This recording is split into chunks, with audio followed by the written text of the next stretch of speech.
그리고 24절부터 25절은 마지막 축복의 말씀을 전하는 것이죠. 이 유다서를 오늘 딱 펴놓고 오늘 좀 졸리시는 분들은 제가 성경을 읽게 할 것입니다. 저한테 이런 묘책이 있으니까 졸려고 생각하시면 안 됩니다. 김정수 목사님. 자, 3절, 4절 김정수 목사님 한 읽어주실랍니까요? 네. 큰 소리로 읽어주십시오. 3절, 4절 읽으십니다. 시작.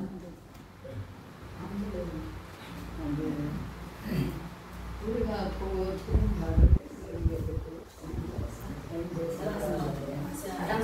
3절 유다서 정말 좋으셨네. 3절 네, 3절 4절입니다. 사랑하는 자들아 우리가 일반으로 받은 구원의 하나요 내가 너희에게 편지하려는 생각이 남정하여 다른 것을 만들었습니다. 성도에게 한번해 주신 믿음의 도를 위하여 힘써 사오라는 편지로 너희를 권하여야 할 필요를 느꼈노니. 그러니까 유다는 일반으로 받은 구원, 일반으로 받았다고 해서 그 구원이 가치 없는 것이 아니라 단번에 받았다는 구원인 거예요.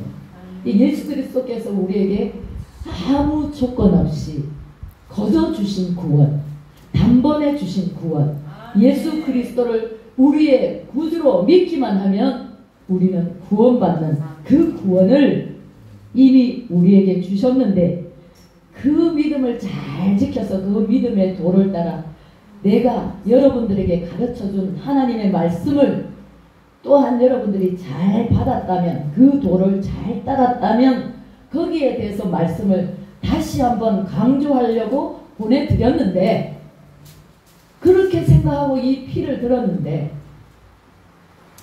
이 당시에 1세기 70년대와 80년대, 예수님이 오신 70년대와 80년대에 갑자기 어떤 일이 있었냐면 영지주의자들이 나타난 겁니다.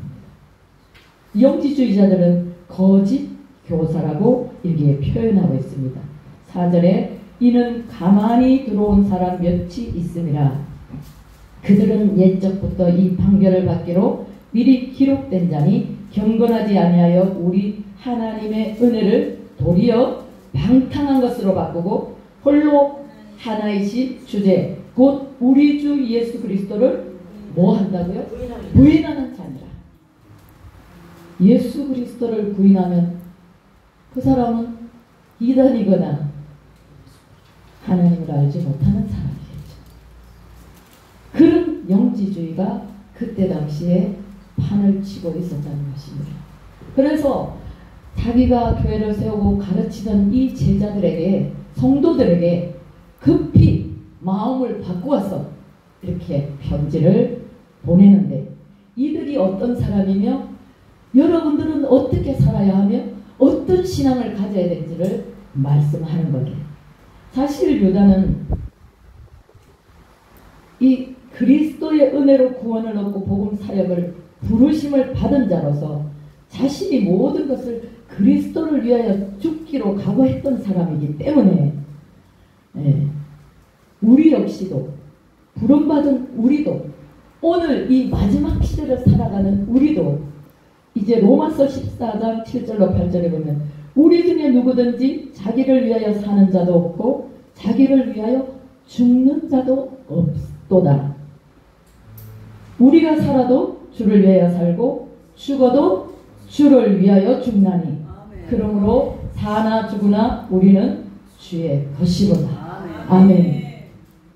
그렇다면 이 한 장으로 되어 있던 짧은 내용이지만 여기는 어떤 내용들을 되새기냐면 구약의 방대한 사건들을 다루고 있어요. 크게 5절부터 6절, 7절까지는 크게 세 부류를 지금 나타내고 있고, 또 11장 11절에는 세 사람, 하나님을 거역하고 반역한 세 사람을 이 성경에서 들먹이고 있는 거예요. 우리 한 사람씩 하나씩 한번 찾아보겠습니다. 5절에 너희가, 이 5절에 너희가 본래 모든 사실을 알고 있으나 내가 너희로 다시 생각나게 하고자 하노라. 주께서 백성을 애굽에서 구원하여 내시고 후에 믿지 아니하는 자들을 멸하셨으며. 이 430년의 애굽 생활에서 종으로 살다가 430년 만에 구원을 받아서 이제 가나안 복지를 향해서 그 광야를 나왔잖아요. 그것도 그냥 나온 것이 아니라 모세를 통해서 하나님이 주신 기적과 이적을 통해서 완악하고 그 당시에 가장 세력이 강하고 힘이 있는 애굽의 왕, 애굽을 완전히 하나님의 능력으로 초토화시키고 이들이 탈출하잖아요. 그렇게 한 이들이 왜 광야에서 죽습니까? 그러니까 하나님께서는 이스라엘 백성들을 탈출시켜서 가나안 복지로 이끌 때는 그들에게 이제 종이 아니라 정말 권위 있고 권세 있고 자존감이 충만한 하나님의 백성으로 세워주시고 그들에게 복을 주시려고 가나안으로 보내시려는 원대한 계획을 이제 실현하신 거잖아요. 그런데 그들은 왜 광야에서 죽었습니까? 민수기 14장에 보면 1절에서 45절 전체가 이 이스라엘 백성들이 바람 13장 12장에 보면 바람 광야 가데스에 모여 있을 때에 신의 광야에서 구름 기둥과 불 기둥으로 하나님의 인도하심을 따라 바람 광야로 옮겨왔어요. 바람 광야에서 이제 그 자리에서 잠깐 멈추면서 모세가 사람을 보냅니다. 각 지파에 한 사람씩 12명을 뽑아서 이제 가나안을 정탐하고 오너라. 그래서 40일을 그들에게 가서 그 땅이 어떠하며 그 사람들이 어떠하며 그 땅의 농사는 어떠하며 아주 소상히 다 살피고 왔습니다. 그래서 그 12명이 와서 10명은 너무나 그 땅은 기름지고 과히 좋은데 그 사람들은 키가 너무 크고 장대해서 우리는 그 사람에 비교하면 우리는 메뚜기입니다. 그 사람은 어찌 보면 절망적인 말이라기보다는 너무나 현실에 충실한 말을 하고 왔다는 것입니다. 근데 두 사람 갈렙과 여호수아는 믿음의 말을 하는 것입니다. 오늘 우리가 예수 믿는 사람일지라도 하나님의 말씀에 그 믿음의 말을 하지 못하면 우리가 그냥 듣기 좋으라고 보기 좋으라고 말하는 것이 아니라 우리가 말하는 것은 그 환경을 뛰어넘어 말하는 것은 믿음의 말을 하는 거예요. 하나님이 그렇게 하실 거라고 그렇게 믿고 말하는 것이거든요.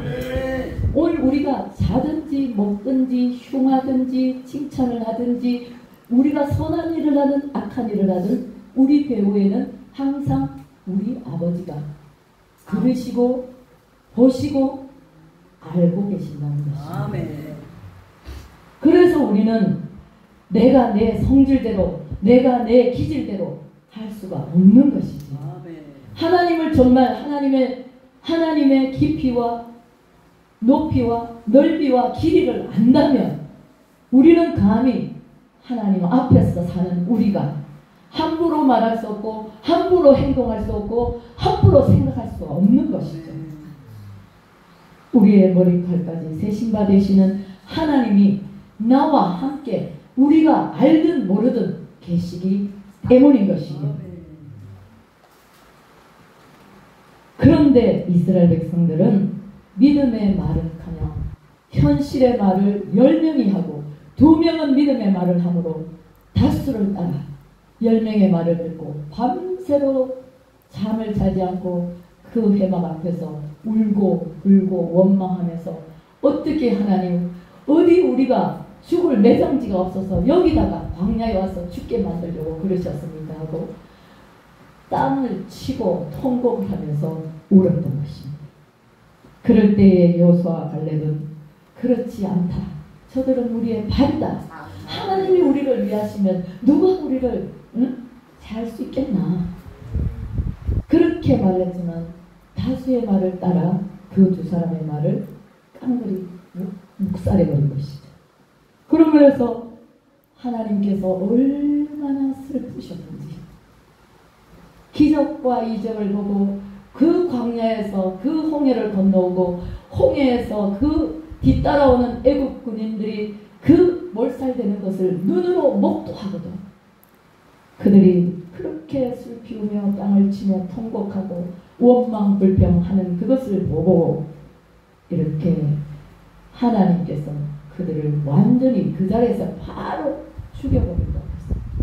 근데 모세와 아론의 그 엎드려 기도하는 그 소리를 들으시고 너희들은 이 땅에서 광야에서 살다가 죽을 것이다. 40일을 하루를 10년으로 하루를 1년으로 잡고 40일을 40년으로 잡아서 이 광야에서 40년 동안 광야에서 요리하다가 너희들은 죽을 것이라고 하나님께서는 말씀을 하십니다. 그래서 그들은 이미 그 하나님의 노를 바란 뒤에 잘못했노라고 막 하나님의 산으로 올라가면서 난리를 치는 거예요. 그러다가 오히려 거기 그 주변 국가에서 그들을 쳐서 많은 사람이 죽게 되는 거죠. 이런 현상을 통해서 이 유다는 다시 한번 그것을 여러분들이 다 알지만 다시 한번 상기해라. 다시 한번 마음에 새겨라고 말씀하시는 겁니다. 그 사람들은 하나님의 예정된 백성이요 구원받기로 작정된 백성이요 가나안 복지가 이미 확보되었던 사람들인 것입니다. 그럼에도 불구하고 그들은 여기서 5절 밑에 보면 믿지 아니하는 자들을 멸하셨다고 말씀하십니다. 이미 완료, 과거 완료가 되어버렸어요. 그리고 6절에 보면 또 어떤 사건이냐면 자기 지위를 지키지 아니하고 자기 처소를 떠난 천사들을 큰 날의 심판까지 영원한 결박으로 흑암에 가두셨다고 말씀하고 있습니다. 이것은 사탄을 말하는 것입니다. 창세기에 보면 사단의 역사가 나오지 않습니까? 아담과 하와를 꼬셔서 죄를 지고 넘어지도록 만든 그 사람. 어떤 사람, 저는 주일학교 때 하도 선생님들이 천사가 타락해서 사단이 되었다고 말하면서 이렇게 설교를 하는 것을 봤는데 제가 커서 성경을 찾아보니까 천사가 타락했다, 사단이 되었다 이런 말들은 성경에 없더라고요. 물론 그 에스겔 28장에 그와 같은 비슷한 말씀은 있지만 그것은 에돔 왕을 가지고 이야기하는 거거든요. 그 왕이 그렇게 화려하고 그렇게 모든 권세를 다 가졌는데 천사와 같이 부족함이 없는 그런 사람이 없다는 것을 표현한 것이거든요. 오늘 6절에 그 천사들일지라도 자기 위치를 떠난 사람, 자기 자리를 떠난 사람, 자기 자신을 오버하는 그런 이 천사는 하나님께서 멸하셨다. 그들을 가두었다고 말합니다. 하나님의 뜻에 우리는 앞서도 안 되며 뒤에 쳐져도 안 되는 것입니다. 하나님이 가라 할 때 가고 서라 할 때 서야 되는 것입니다. 저도 전에는 반항했어요. 하도 내 인생이 너무 구겨졌어. 꼭 이렇게 해야 되나? 입 안 닫아. 근데 세월이 흘러가며 하나님이 늘 독방에다 가두는 것처럼 홀로 외롭게 하나님과 어떤 상황 가운데서 살아갈 수 있게 하시니까 그 독방이 너무 기간이 길다 보니까 내가 죽어 없어지더라고요. 지금도 더 죽어야 하지만 이제는 그 어떤 것도 변명의 필요가 없고 이유가 없고 설명이 필요가 없는 것이죠. 하나님이 하시는 건 다 옳더라고요. 아멘. 하나님이 다 옳으시더라고요. 나는 항상 틀렸고 돌아서서 보니까 나는 항상 잘못되었고 하나님은 항상 잘 하시더라고요. 하나님만 따라갈 때는 늘 없어도 부요했고 아무것도 가지지 못하면 풍요했고 마음이 평안했어요. 고난 가운데 있었을지라도 그 고난이 나를 유익하게 만들었고 그 고난 가운데서도 그 고난에 쌓이지 않고 평강을 유지했더라고요. 6절 7절에 보면 소돔과 고모라가 나옵니다. 문현수 목사님 7절 한번 읽어주시겠습니까? 소돔과 고모라와 그 이웃 도시들도 그들과 같은 기분으로 온난하며 다른 무체를 따라가다가 영원한 멸망을 받으므로 아멘. 그렇습니다. 소돔과 고모라도 이 죄악의 대표적인 그런 도시지 않습니까? 또 폼페이도, 로마에 있는 폼페이도 이제 여행을 가면 보실 수 있는데 그 완전히 화산이 떨어져 가지고 갑자기 불 덩어리가 그냥 산에서 저 10km 떨어진 도시를 덮치는 바람에 사람들이 그대로 굳어가지고 화석이 된 것을 지금도 우리 눈으로 가면 볼 수가 있는 것입니다. 로마나 소돔이나 고모라나 그 주변 국가들은 너무나 기름진 땅에 잘 먹고 잘 살고 부유했기 때문에 그들의 생각하는 것은 늘 음란과 남색과 호색. 그러니까 천사가 이 아브라함의 기도를 들으시고 롯을 찾아간 그 천사, 또 롯이 그 천사들을 대접했지 않습니까? 그럴 때 그 롯의 가정을 구원해 주시려고 그 천사들이 그곳에 들어갔을 때도 그 천사들은 어떻게 했습니까? 우리가 그들과 상관하겠다. 그래서 욥이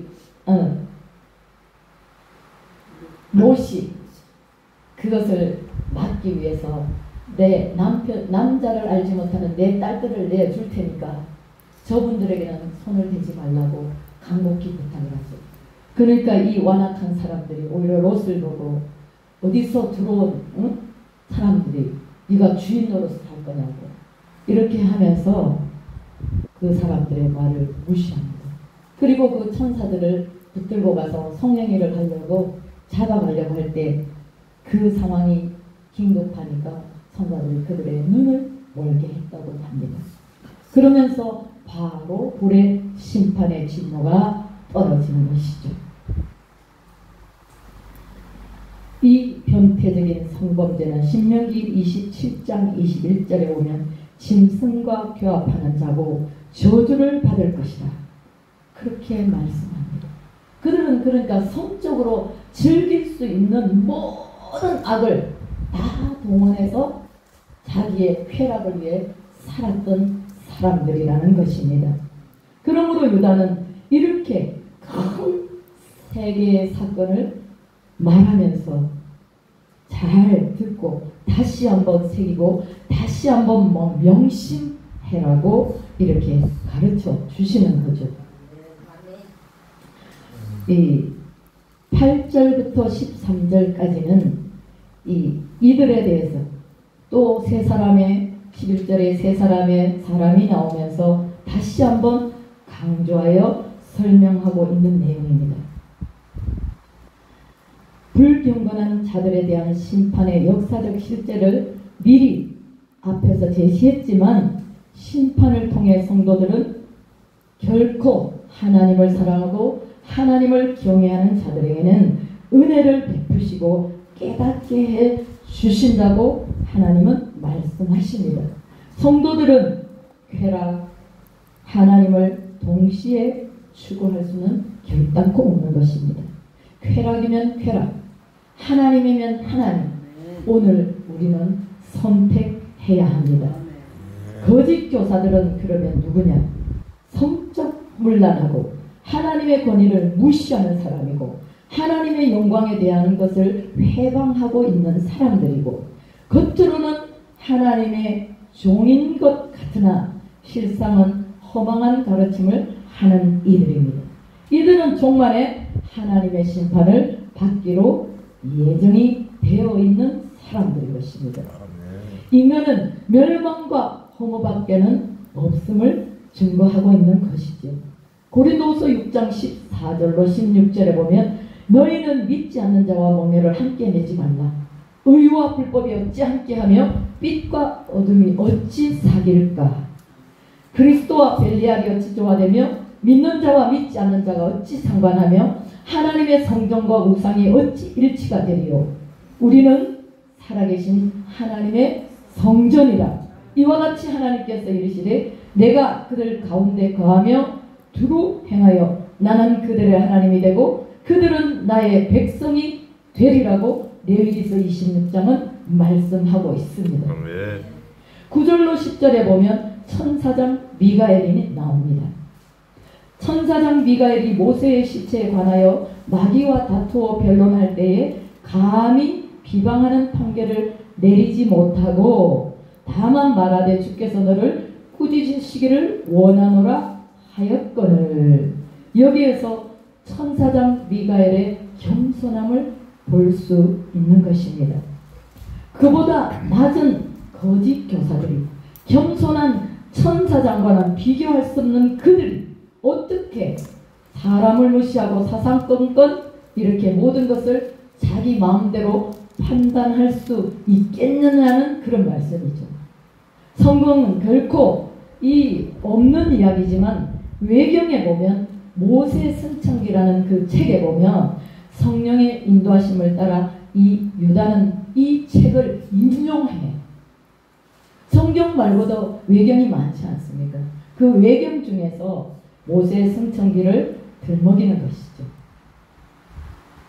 베드로서 2장 11절은 더 큰 힘과 능력을 가진 천사들도 주 앞에서 그들을 거스려 비방하는 고발을 하지 아니했다고 말합니다. 그러므로 천사도 천사의 위치에서 하나님이 심판하실 것을 하나님께 맡겨드리고 감히 자기가 그렇게 심판하지 않았다는 것입니다. 아멘. 오늘 우리가 이 세상을 살면서 우리는 하나님의 종이지만 더욱더 우리가 조심해야 할 것은 하나님의 종으로서 우리의 입에 말의 권세가 있기 때문에 우리는 축복하는 권세 외에는 그 어떤 것도 주어지지 않았다는 것을 반드시 명심해야 할 것입니다.